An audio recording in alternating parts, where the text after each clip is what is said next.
हे बघा, जतमध्ये 60 गावामध्ये मैशाळचं पाणी आलंय, 65 गावामध्ये मैशाळचं पाणी येणं बाकी आहे। सुधारित विस्तारित मैशाळ योजनेचं काम अत्यंत जोरानं सुरू आहे। जवळपास मेन लाईनचं काम 40% पूर्ण झालेलं आहे।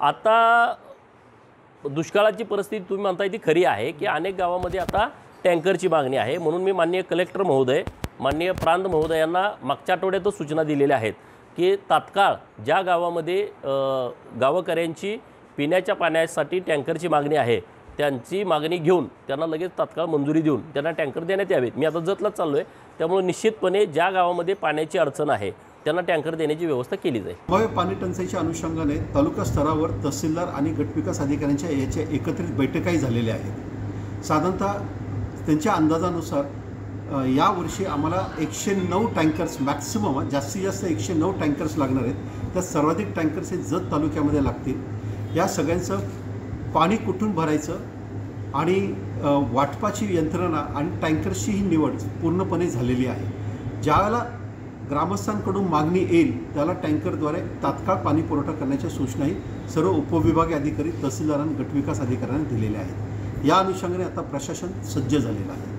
आज अखेर जत तालुक्याचा अत्यंत भीषण दुष्काळ परिस्थिती आहे। गेल्या वर्षापेक्षा यावर्षी उन्हाही वाढलेले आहे आणि दुष्काळ परिस्थिती वाढलेली आहे। अनेक गावांमध्ये टँकरची मागणी आहे, परंतु आज अखेर फक्त 8 गावांना टँकरची पुरवठा झालेला आहे आणि पूर्व भागातील आणि जत तालुक्यातील जवळजवळ सगळेच तलाव कोरडे पडलेले आहेत। त्यामध्ये पाईपलाईनद्वारे किंवा कॅनलद्वारे पूर्णपणे पाण्याची आवर्तन सुरू नाहीये आणि अत्यंत वाईट परिस्थिती आहे। शेतकऱ्यांचे आणि जनावरांची सुद्धा वाईट परिस्थिती आहे। त्याकडे लोकप्रतिनिधी आणि प्रशासनाचं अक्षम दुर्लक्ष आहे आणि सध्या परिस्थिती अशी आहे की मंगळवेढ्याला पाणी नक्कीच आलेलं आहे आणि यामध्ये आमचं मागणी असं आहे की जत तालुक्यामध्ये DY1 आहे, DY2 आहे, निगडी बुद्रुक आहे आणि इतर सर्व ठिकाणी इकडे डफळापूर आहे। या ठिकाणी सगळीकडे जर पाणी त्वरित दिलंस, मोठं फळपीक आहे, द्राक्ष आहे, डाळिंब आहे आणि यामध्ये सगळं पिकं आपण संवर्धन करू शकतो। अदरवाईज खूप वाईट परिस्थिती आज जत तालुक्याची एकंदरीत आहे। मी शंकर गादाग, राहणार उमराणे। जत तालुक्यातील सध्याची परिस्थिती बघितलं तर प्यायला पाणी नाही आणि दुष्काळ भयानक असल्यामुळं जनावरांना चारा नाही, पिण्यासाठी पाणी टंचाईची भरपूर वाढत आहे। त्यासाठी प्रशासन इकडं जरा तालुक्याकडे लक्ष द्यावं आणि गावी टँकर पाण्याची सोय करावी।